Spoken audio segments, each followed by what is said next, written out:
In this video, I will show you how to set APN settings for Android and iPhone. First of all, let's set up the APN settings for Android step by step.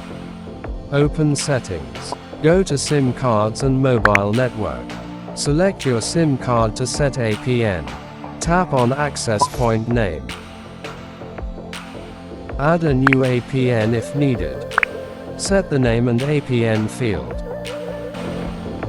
Only fill in the name and APN field as shown in the video. Keep the other options unchanged.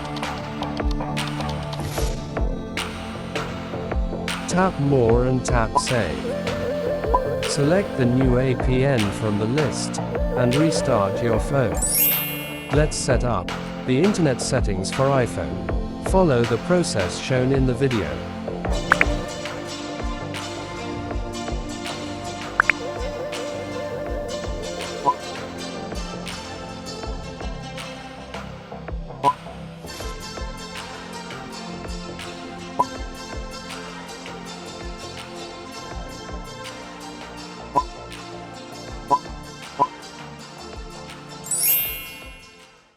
If you found this video helpful, please like, share, press the bell icon and subscribe our channel.